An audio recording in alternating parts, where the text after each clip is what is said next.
بسم اللہ الرحمن الرحیم الحمدللہ رب العالمین الصلاة والسلام وتحیت والاکرام علی النبی المکی المدنی القلقی العاشمی الابتہی مولانا و مولا الثقلین جد الحسن والحسین ابی القاسم محمد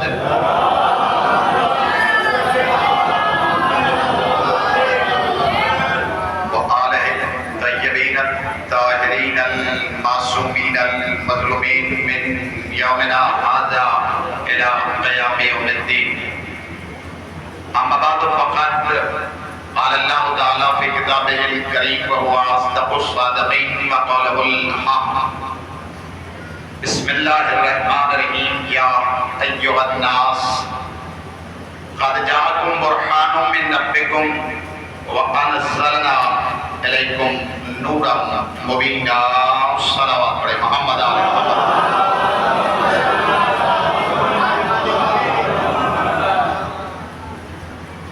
خالق کائنات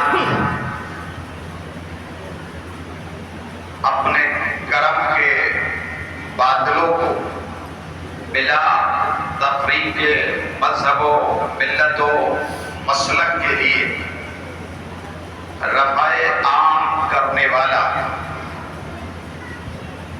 اپنی لاسانی و لافانی کتاب میں انسانیت اور مانوتا کو ملتفت اور متوجہ کرتے ہوئے اسے بیدار و وادار کرتے ہوئے یہ پیام اور یہ پیغام نشر کر رہا ہے کہ اے لوگوں، ہم نے تمہاری جانب ایک برہان اور ایک نور مبین کو بھیجا اور یہ دونوں تمہاری فلاح و صلاح بہبودی کے لیے، تمہاری ارجمندی، فتح مندی اور بلندی کے لیے تمہاری طرف ہم نے بھیجے ہیں.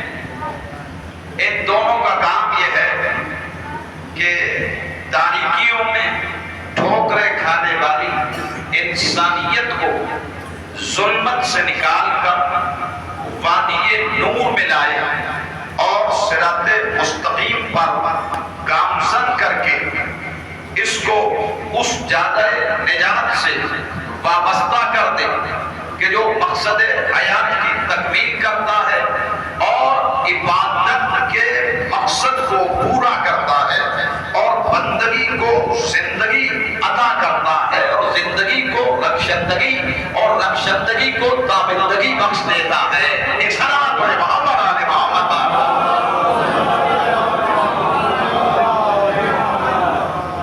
تو یہ وہ کلام کہ جس میں کسی کو کلام کی ضرورت ہی نہیں ہے، ایسا کلام کہ جو لاجواب ہے، جس کا جواب صدیاں گزر گئی اور آج تک نہ آ سکا.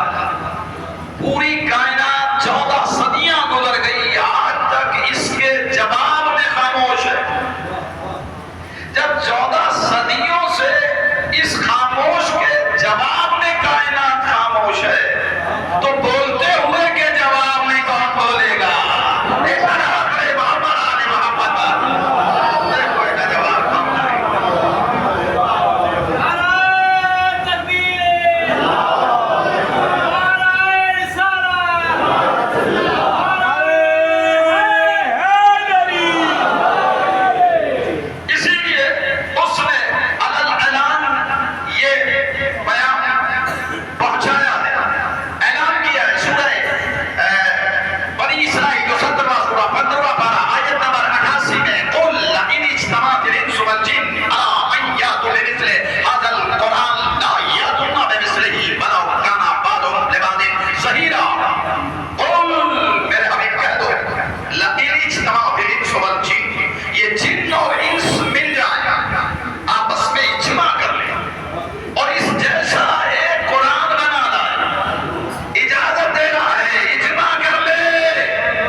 ان کنتم فی ریب، اگر تمہیں ریب ہے، شک ہے، اس کلام میں بلاغت الہیہ میں شک ہے، تو فاتو بسورۃ من مثلہ، اس کے مثل ایک صورت بنا لو، ایک صورت اس کی صورت کی طریقے سے بنا لو۔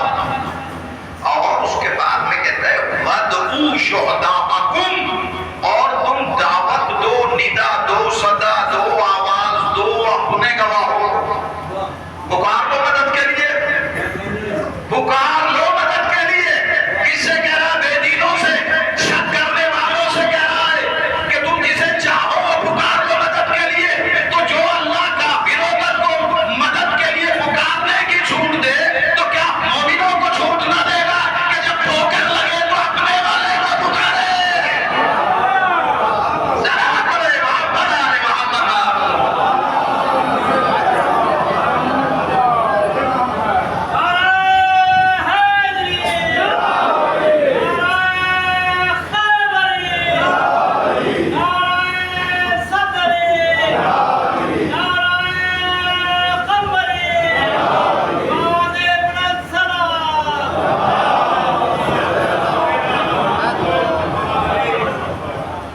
ایک شرط ہے، ان کنتم فی ریب مما نزلنا علی عبدنا فاتوا بسورۃ من مثلہ وادعوا شہداءکم من دون اللہ، اللہ کے علاوہ جسے چاہے بلاؤ، اپنے گواہوں کو پکارو۔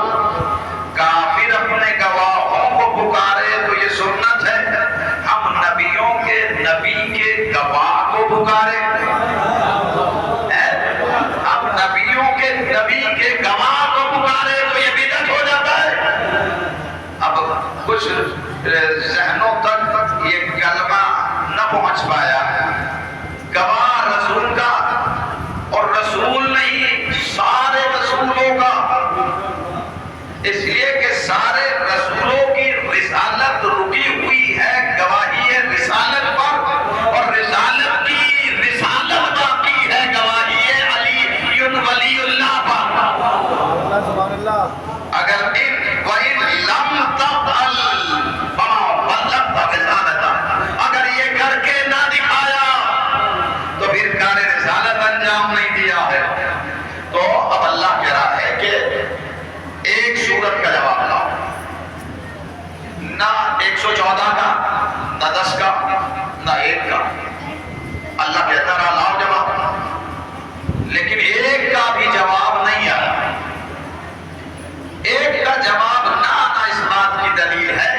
شان نزول کیا ہے؟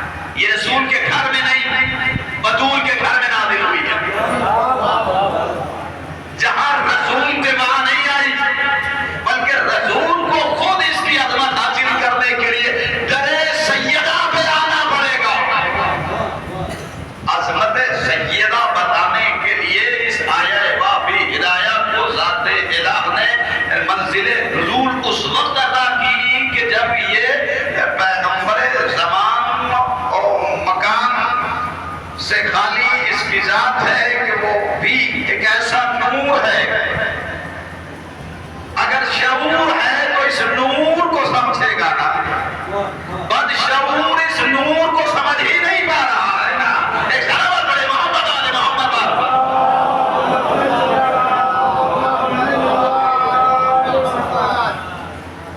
تو یہ پیغمبر اس آیت کی عظمت کو حاصل کرنے کے لیے در سیدہ عالمیہ پر پہنچے ہیں، اور تب جا کے یہ آیت نازل ہوئی ہے۔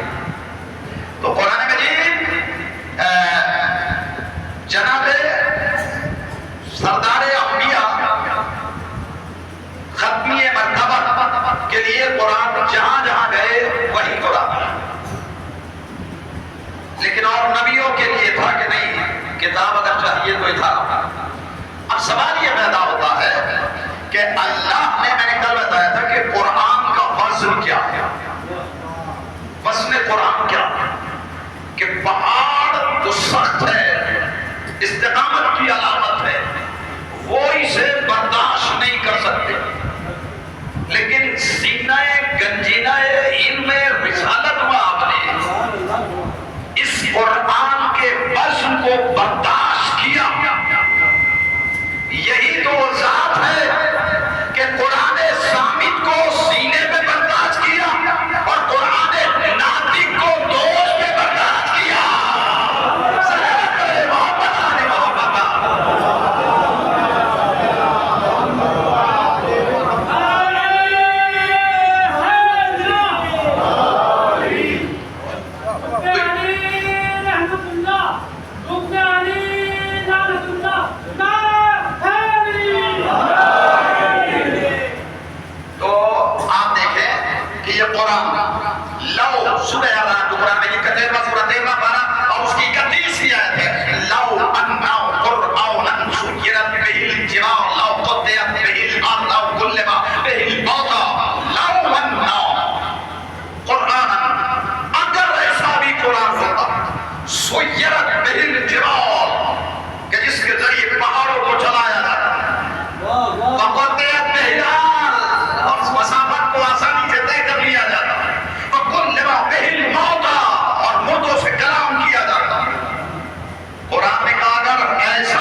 کہ جس کے ذریعے سے پہاڑوں کو چلایا جاتا، یہی کہا نا، پہاڑوں کو چلایا جاتا، یا کہتا ایسا بھی ہوتا۔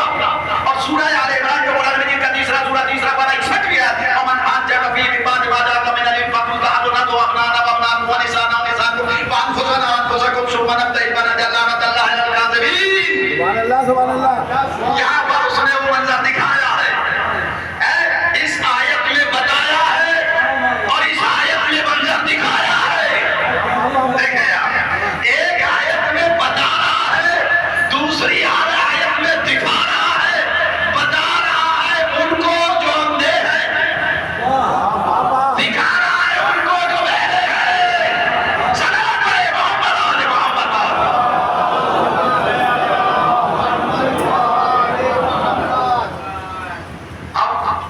جب آیت آ گئی، دیکھیں قرآن کا ایک نام علم بھی ہے، علم بھی قرآن کا نام ہے۔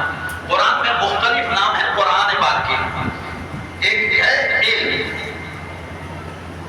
وہ کہتے ہیں فمن حاجک فیہ من بعد ما جاءک من العلم، جب علم ہم دے چکے اور حجت کو تمام کر چکے، اس کے باوجود یہ کٹ حجتی پر آمادہ ہے، تو فقل تعالوا ندعو ابناءنا، تو پھر اب تم دعوت کو پکارو، کہو ان سے کہ تم اپنے بیٹوں کو لاؤ، ہم اپنے بیٹوں کو لائے، تم اپنی عورتوں کو لاؤ، ہم اپنی عورتوں کو لائے، تم اپنے نفسوں کو لاؤ،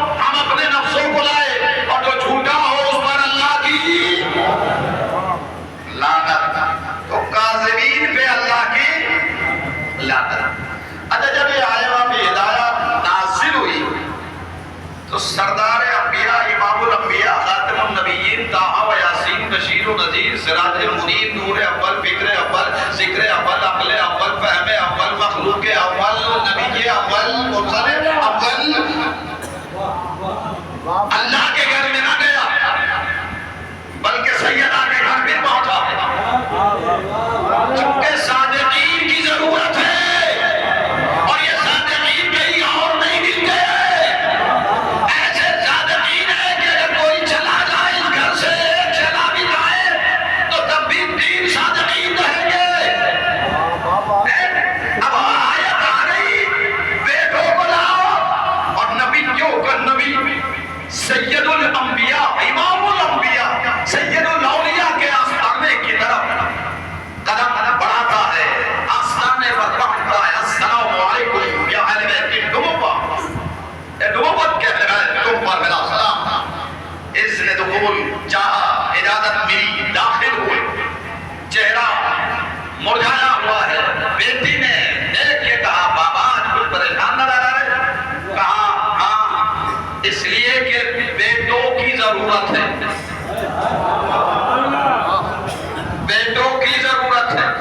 اچھا جب یہ آئے وفین ہدایہ منزل نزول سے گزری ہے تو اس وقت ماریہ قبطیہ کے بطن سے جناب ابراہیم پیغمبر کے سگے بیٹے موجود ہیں، سگے بیٹے سردار انبیاء کے موجود ہے جناب ابراہیم ماریہ قبطیہ کے بطن سے۔ تو بھائی اللہ نے کہا بیٹوں کو لاؤ، تو پیغمبر کی ذمہ داری کیا تھی؟ اپنے بیٹے کو لے کے چلے، لیکن بیٹوں کی جگہ کسے لے کے گئے؟ حسنین کو، کریمین کو، نورین کو، نیرین کو، شدین کو، ثقلین، اسلام پر محمد آل محمد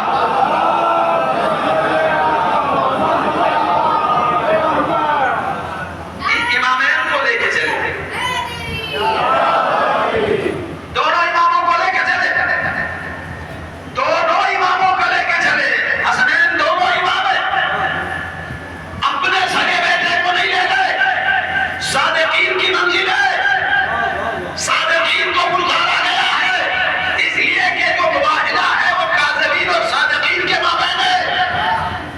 لہذا نبی، دیکھتا ہوں کہ سماعت آپ کی کس حد تک بیدار و آدار ہے، نبی اپنے سگے بیٹے کو نہ لے گئے جبکہ نبی زیادہ موجود ہے، لیکن امت کو یہ رولنگ دے رہے ہیں کہ جب نبی زیادہ امام زادوں کے برابر نہیں ہو سکتا تو غلام بنا دے۔ صلوات علی محمد محمد۔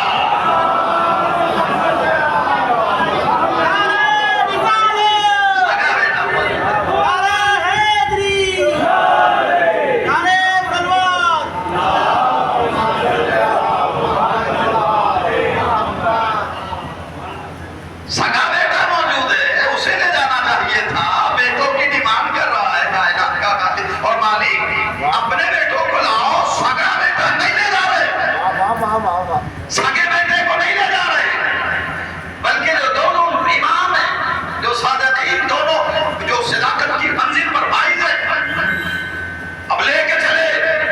آیت کے مزاج کے مطابق یہ تفسیر آیت کی ہدایہ بنے۔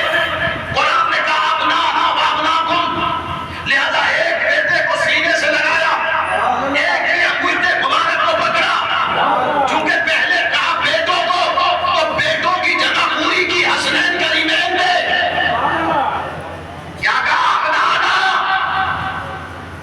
ابنانا۔ یہ آزر حسین زیدی مرحوم اللہ مقامہ کا ایک جملہ یاد آ گیا کہ اعلان ہو گیا کہ اب نہ آنا، جنہیں آنا تھا وہ آ گئے، اب کوئی نہ آئے، اب نہ آنا، اب نہ آنا۔ وہی ہندی میں کہتے ہیں اب نہ، اردو میں اب نہ آنا کہتے ہیں، اب نہ آنا، اور عربی میں اب نہ آنا۔ دو بیٹوں کو لاؤ، مطلب اپنے بیٹوں کو لاؤ، ہم اپنے بیٹوں کو لاؤ، لہذا ایک گود میں آغوش رسالت میں، اور آغوش رسالت میں ایسے کہ جیسے رسولوں کا رسول حرز جواد گلے میں لٹکائے ہوئے، اور تعبیر نظر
جو طریقہ ہے سب سے آگے اس صادقین کی جنگ میں نظر کون آ رہا ہے؟ سید الصابرین، امام عالی مقام، کربلا کا شہنشاہ سب سے آگے۔ اب حسین کو پہچانیے جو صداقت کی جنگ میں رسالت سے بھی آگے ہو، اسے حسین کہتے ہیں۔ انگلی تھامے ہوئے حسن سبز نوا چل رہے ہیں اور پیچھے ملکہ جنت ہے، وہ جو ہر جنگ میں سب سے آگے تھا وہ اس میں پیچھے چل رہا ہے۔ اب شان کیا ہے؟ ایک پیغمبر ہے حسن حسین زہرا علی، ایک نبیوں کا سردار، دو اماموں کے سردار، ایک ولیوں کا سردار، ایک جنت کی عورتوں کی سردار۔ دیکھیں آپ کیا سرداروں کا قافلہ چل رہا ہے۔ ایک وہ جس کے سر پہ رسالت کا تاج، دو وہ جن کے سروں پہ امامت کا تاج، ایک وہ جس کے سر پہ ولایت کا تاج، ایک وہ جس کے سر پہ عصمت کا تاج۔ کیا شان ہے اس قافلے کی کہ سب کے سروں پہ تاج رکھے ہوئے، کسی کے سر پہ نبوت کا تاج، کسی کے سر پہ امامت کا تاج، کسی کے سر پہ ولایت کا تاج، کسی کے سر پہ عصمت کا تاج۔ اگر دو بادشاہوں نے ایک وقت میں تاج سر پہ رکھ لیا تو تلواروں سے فیصلے کیے، لیکن یہ عجیب شہنشاہ ہے، ایک وقت میں 5 تاج رکھے ہوئے ہیں، ایک کے سر پہ نبوت کا تاج، ایک کے سر پہ ولایت کا، دو کے سر پہ امامت کا، اور ایک ملکہ جنت عصمت کا تاج پہنے ہوئے۔ یہ قافلہ چل رہا ہے اور جیسے ہی ان نصارائے نجران کے علماء نے دور سے دیکھا، لکھا تو یہ ہے کہ چہرے کو دیکھا، لیکن آپ یہ بتائیے کہ جب جبریل نے یہ 5 تن یکجا دیکھے، چادر میں ایک بار جو جمع ہوئے تھے نا، تو کیا کہا رب سے؟ یا رب من آزا تحتل کسا، یہ چادر کے نیچے کون ہے؟ فرشتہ محض نور ہے اور یہ بھی نور والے، تو فرشتہ جب یہ 5 نور جمع ہوتے ہیں تو جب یہ نور والا انہیں نہیں پہچانتا تو یہ خاک والے کا خاک پہچانیں گے۔ سلام علیہ محمد، پہچانتا نہیں ہے۔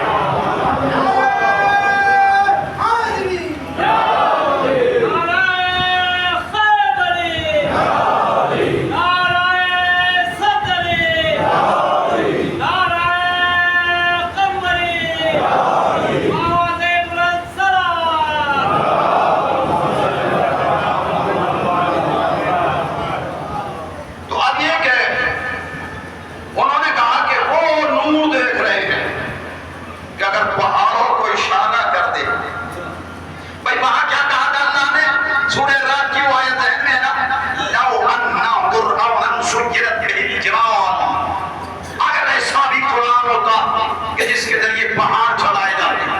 یہ کیا کہہ رہے ہیں نصارہ نجران؟ ایسے انوار دیکھ رہے ہیں، اشارہ پہاڑ کو کر دے تو پہاڑ اپنی جگہ چھوڑ دے۔ دیکھیے پہاڑوں پر دوڑنے والے اور ہیں اور پہاڑوں کو اشارہ کر کے چلانے والے اور ہیں۔ سلام علیہ محمد آل محمد، ایسے بھی۔ اجب دوسری بات کیا بتائی؟ قطعت بہ الناس، جس کے ذریعے سے مسافت کو آسانی سے طے کر لیا جاتا ہے۔ ایک واقعہ ہوا نبی کے دور میں، سورہ نمل پڑھتے ہیں نا، 27واں سورہ 19واں پارہ، اس کی آیت نمبر 37 38 39 40 مسلسل آیت ہے۔ جناب سلیمان پیغمبر نے اپنا دربار سجایا اور جب دربار سج گیا، بشیر کبیر صغیر فقیر امیر غریب سب بیٹھ گئے اور دربار سج گیا، تو اب جناب سلیمان پیغمبر کہتے یا ایھا الملأ ایھکم یاتینی بعرشھا قبل ان یاتونی مسلمین۔ درباریوں تم میں کون ایسا ہے کہ جو بلقیس کا نام بلقیس سمیت اس کے مسلمان ہونے سے پہلے میرے دربار میں حاضر کرے؟ تم میں سے کوئی ہے ایسا؟ دربار سجا ہوا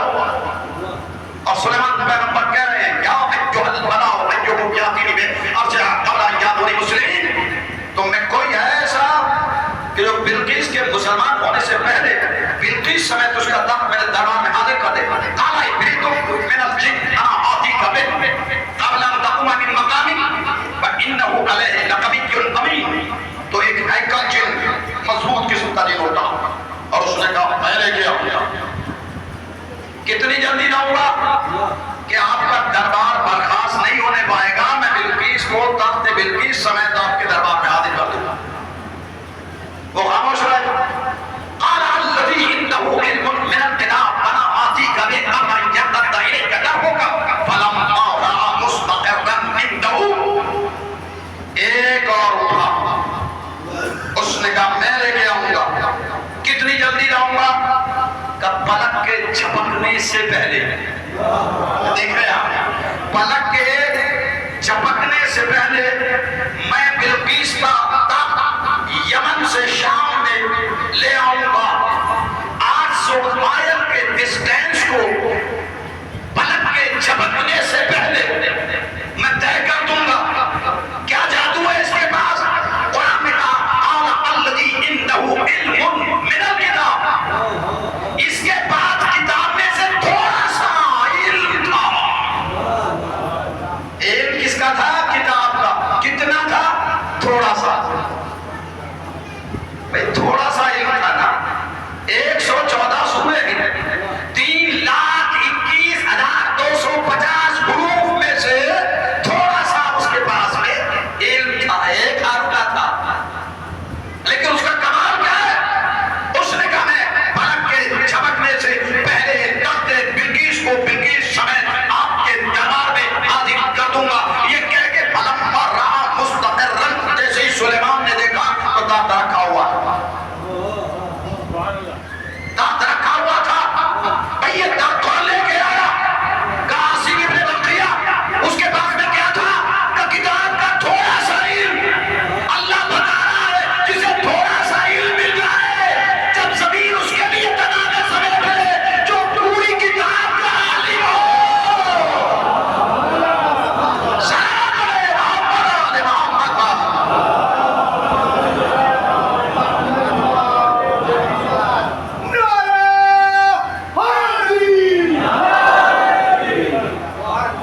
تو پوری کتاب کا یہ عالم ہو۔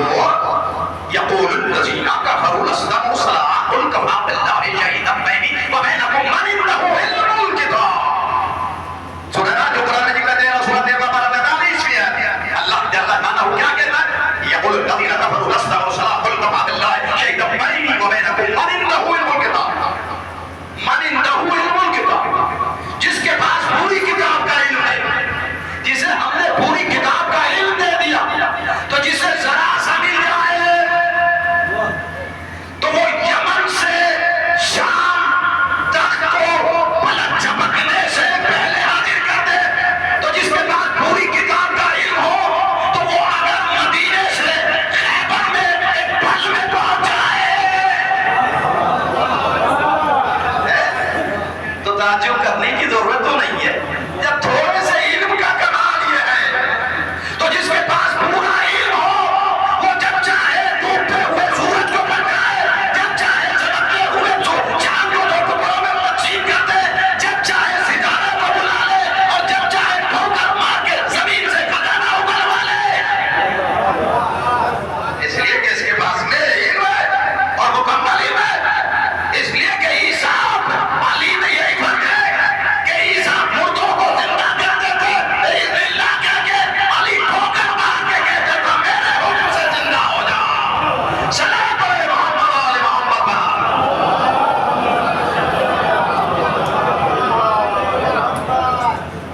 تو یہ کتاب کا علم ذرا بھی اگر کسی کو مل جائے اس کا کمال ہی ہے۔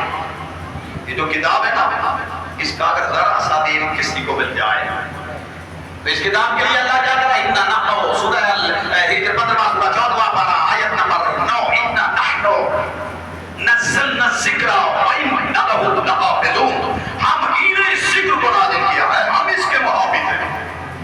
یہ جو آج مٹانے کی ناکام کاوشیں اور کوششیں کر رہے ہیں، یہ پہلے سے کوششیں ہوتی رہی ہے، لیکن مٹانے والے مٹتے چلے گئے۔ قرآن بھی باقی ہے اور ان کا بارش بھی باقی ہے۔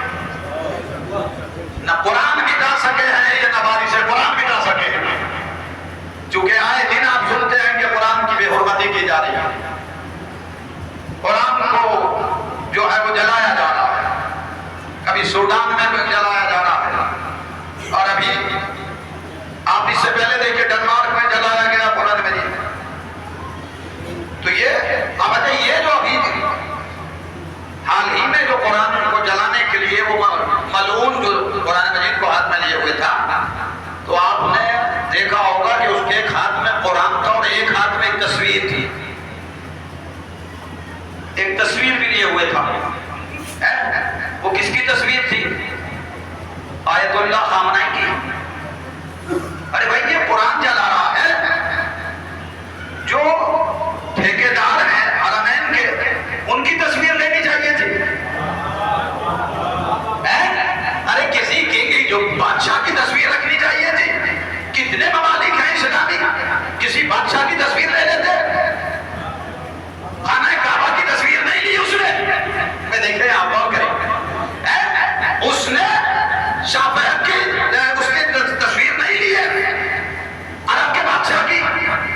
3 کتابیں اس سے پہلے تھی، ان کے خلاف کوئی پروپیگنڈا ہوا بھی نہیں،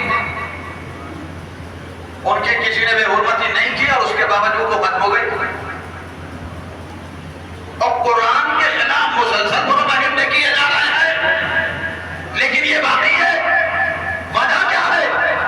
وجہ یہ ہے کہ اگر کتاب کا کوئی وارث نہیں ہوتا تو کتاب ختم ہو جاتی ہے، لیکن جس کا وارث اللہ نے بنا دیا ہے، یہ کتاب لاوارث نہیں ہے۔ توریت اس لیے ختم ہو گئی کہ کوئی وارث نہ تھا، زبور اس لیے مٹ گئی کہ اس کا کوئی وارث نہ تھا، انجیل اس لیے مٹ گئی کہ ان کا کوئی وارث نہ تھا، لیکن جب بات قرآن کی آئی تو آواز قدرت آتی ہے۔ سورہ باقی 35 کا سورہ بھائی کو بتانا بنتی اس لیے صبح وسنل کتاب الذین اصطفینا من عبادنا، پھر ہم نے اس کتاب کا وارث اور بندوں کو بنایا جو مصطفیٰ تھے، جو مصطفیٰ بندے تھے، ہم نے اس کتاب کا وارث ان کو بنایا۔ اور مصطفیٰ بدلیں گے، زمانہ بدلتا چلا جائے گا، ایک مصطفیٰ جائے گا، دوسرا مصطفیٰ اس کی جگہ پر آئے گا۔ بھائی قرآن نے ان سب کو مصطفیٰ کہا ہے، مصطفیٰ نے ان سب کو محمد کہہ دیا ہے۔ یہ وارث ہے قرآن کے لئے، ہم نے قرآن کا وارث مصطفیٰ بندوں کو بنایا، لہذا قرآن باقی رہے گا، اس لیے کہ اس کا وارث ہے، اس کا وارث ہے۔ اچھا، یہ صرف قرآن کے وارث نہیں ہے، خود محمد مصطفیٰ کے بھی وارث ہے، چونکہ اس دور میں بھی یہ بات ہوئی کہ نبی کریم کا وارث اصحاب ہیں یا اہل بیت ہیں۔ یہ سوال اس وقت بھی اٹھا تھا کہ نبی کے وارث اصحاب ہیں یا اہل بیت ہیں۔ دیکھیے، وارث کا اگر زندگی میں نہ پتا چلے تو مرنے کے بعد پتا چل جاتا ہے۔ ہمارے یہاں بھی ہندوستان میں اگر کوئی ایکسیڈنٹ ہو جائے تو ڈیڈ باڈی کے لیے وارث کا انتظار کیا جاتا ہے۔ بھئی یہ ڈیڈ باڈی کسے دی جائے گی کہ جو اس کا وارث ہوگا؟ بھئی میت کسے دی جائے گی؟ جو وارث ہوگا۔ تو آج بھی یہ قانون ہے کہ میت وارث کو دی جاتی ہے۔ تو اب نبی کا وارث کون ہے؟ صحابہ ہے یا اہل بیت ہے؟ نبی کے مرنے کے بعد اگر میت کو غسل کفن صحابہ دے رہے ہیں تو وارث صحابہ ہے، اگر اہل بیت دے رہے ہیں صلوات محمد اور محمد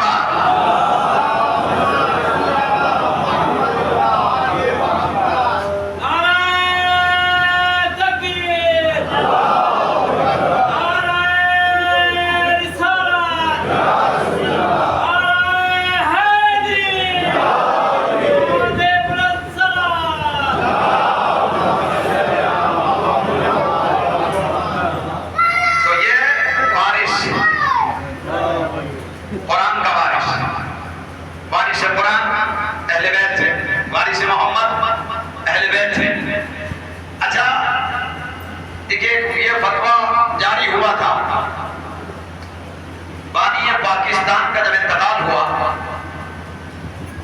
تو احتشام الحق اور علامہ مودودی جیسے علماء نے یہ فتویٰ دیا کہ جو بانی پاکستان کے جنازے میں شریک نہیں ہوئے وہ کافر ہے۔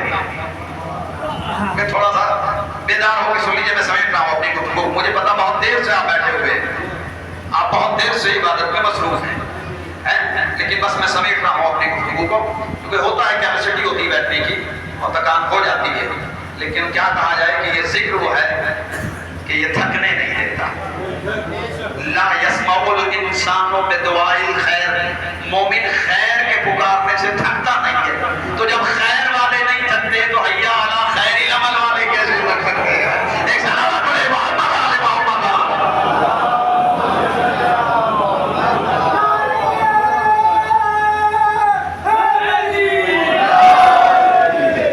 بس سمیٹتے ہوئے گفتگو کو میں آپ کی سماعتوں کے کشکول میں یہ کلمات ڈالنا چاہتا ہوں کہ اعلان کیا کر دیا گیا کہ جو بانی مملکت اسلامیہ کا جو بانی ہے، جس نے اسلامک حکومت کی فاؤنڈیشن رکھی ہے، اس کے جنازے میں جو شریک نہیں ہوئے وہ کافر ہے۔ یہ فتویٰ جاری کیا گیا ہے مولانا احتشام الحق یہ فتویٰ جاری کیا کہ انہوں نے اسلامک ملک کی بنیاد رکھی، لہذا جو ان کے جنازے میں شریک نہیں ہوئے وہ کافر ہے۔ میں کہوں گا مولانا احتشام الحق علامہ مودودی اپنے فتوے پر باقی رہنا، اپنے فتوے پر باقی رہنا، اپنے فتوے پر باقی رہنا۔ اگر اسلامک ملک کی بنیاد رکھنے والے کے جنازے میں شریک نہ ہونے والے کافر ہیں تو اسلامی حکومت کو قائم کرنے والے کے جنازے میں شریک نہ ہونے والے سلام محمد آل محمد۔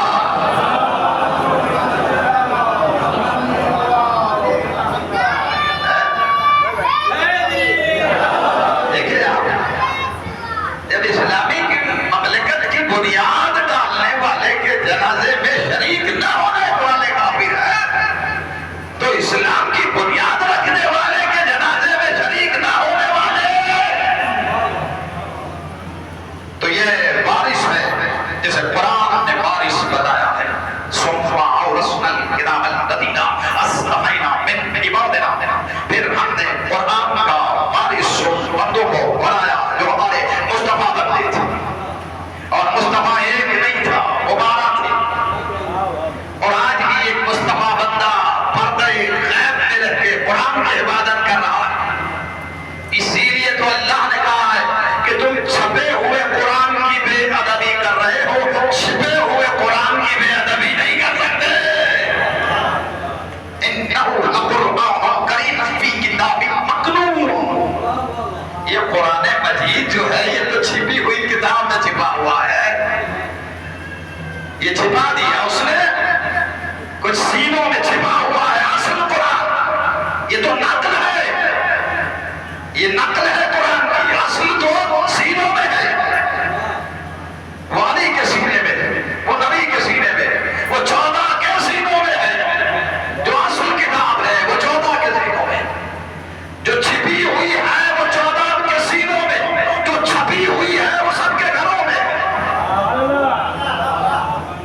چھپی ہوئی کتاب سب کے گھروں میں ہے، چھپی ہوئی 14 کے سینوں میں، اس لیے ان کا فیصلہ قرآن کا فیصلہ ہوگا، یہ جو فیصلہ کریں گے قرآن کے بابو جی فیصلہ کریں گے۔ آپ کے ذہن میں ہے ایک بات بچوں کے ذہن تک پہنچ جائے، اس لیے کہ بچے بھی اپنی سماعت کے کشکول میں کچھ معرفت کے بے کرام موتیوں کو سمیٹ کے لے جائیں گے۔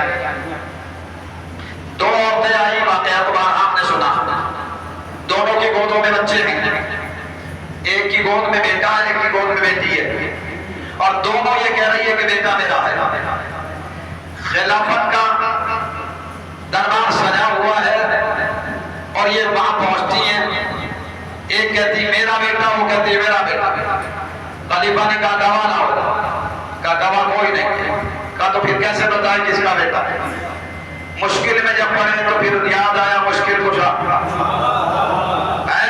مسئلہ جب بھی مشکل میں آئے تو وہی یاد آتا ہے جو مشکل کشا ہوتا ہے۔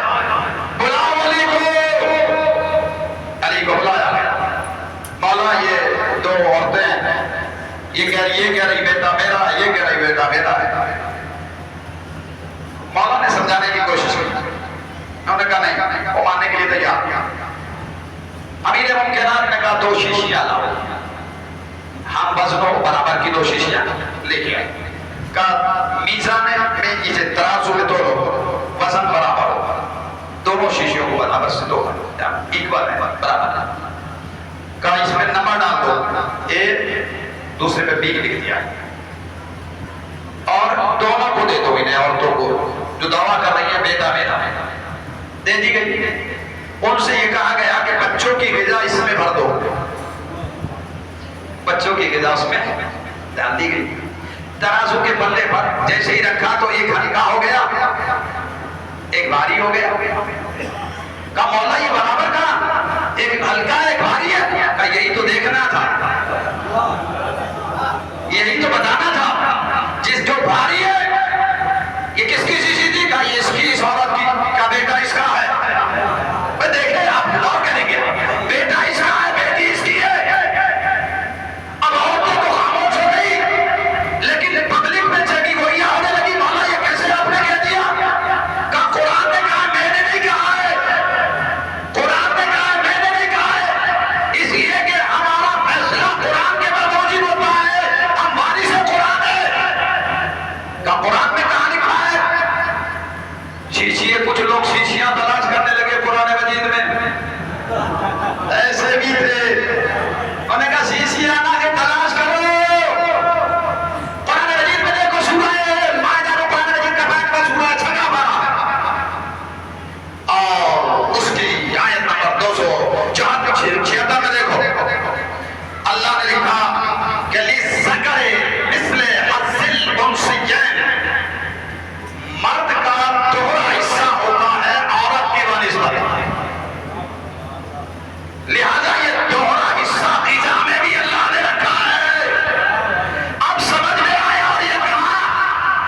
کی اسے بہت سے فیصلے ہیں جو مولا نے کیے اور مولا کے بیٹوں نے کیے، لیکن وقت اجازت نہیں دیتا کہ میں اور آپ کی سماعت کو اس طرف لے جاؤں اور اس سماعت کے قافلے کو پھر وادی قرآن کی سیر کراتا رہوں، اس لیے کہ آپ فضائل بھی سننے آتے ہیں، مسائل بھی سننے، لیکن بقی کے قبرستان سے ٹوٹی ہوئی قبر سے ایک دکھیا ماں فضائل سننے نہیں آتی، وہ مسائل سننے آتی ہے، وہ ان ناسموں کو جزیروں کو دیکھتی ہے جو غم حسین میں جاری ہوتے ہیں۔ شہزادی کہتی ہے بابا میرے بچے پہ روئے گا کون؟ کتنی اس دکھیا ماں کی خواہش ہے کہ میرے بچے پہ کون روئے گا، اسے یہ آنکھوں سے نکلتا ہوا چشمہ عشق پسند ہے۔ خدا کوئی غم نہ دے سوائے غم اہل بیت کے، کسی غم میں نہ رونا پڑے۔ ہاں زدارو آپ مسلسل ذکر کر رہے ہیں، بہت دیر سے بیٹھے ہوئے ہیں نا، تھک گئے ہوں گے، لیکن ذرا چلیے شام کے دربار کے باہر ایک قافلہ کھڑا ہوا، ایک رسم میں 13 گلے بندھے ہوئے ہیں، ان میں ایک 4 سال کی یتیم بچی بھی ہے جس کا قد چھوٹا ہے۔ جب پھوپھی اور مائیں اپنے سروں کو بلند کرتی ہے تو رسی کھچنے لگتی ہے اور یہ بچی چلا کے کہتی پھوپھی اماں میرا گلا گھٹا جا رہا ہے، اے پھوپھی اماں اپنے سروں کو جھکا دیجیے۔ بہت تھکے ہوئے ہیں، لیکن آپ پانی پی کے آئے، آپ کھانا بھی کھا کے آئے ہوں گے، بعد میں بھی آپ پانی پی لیں گے، لیکن ایک ہی بچی ہے جو اللہ تعالیٰ قد بدلنے کی صدا بلند کرتی ہے، وہ بچی کہ جس کے گلے میں رسی بندھی ہوئی ہے، آپ آزاد بیٹھے ہوئے ہیں، پنکھے چل رہے ہیں، منچ بچھا ہوا ہے، لیکن یہ بیویاں رسیوں میں جکڑے ہوئے شرابی کے دربار کے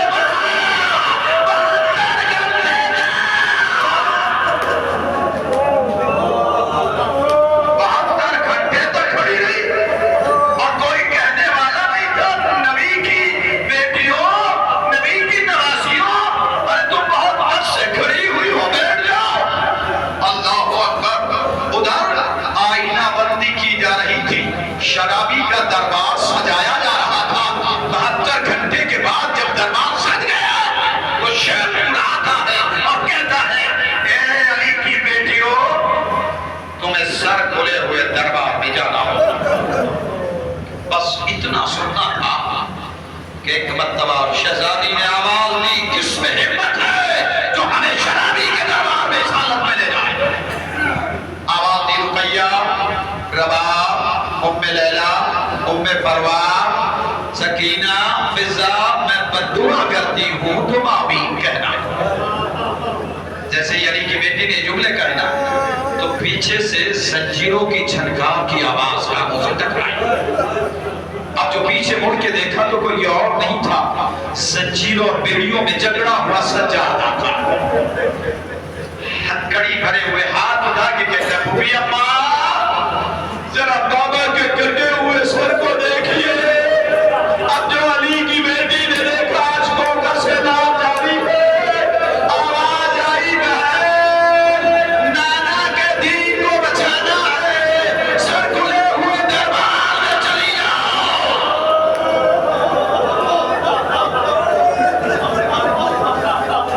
بس علی کی بیٹیوں میں سر جھکائے، شرابی کے دربار میں داخل ہوئی، 900 کرسیاں پڑی ہوئی تھی جس پہ ایک کثیر مجمع تھا اور علی کی بیٹیوں کے سروں پہ چادریں گئی۔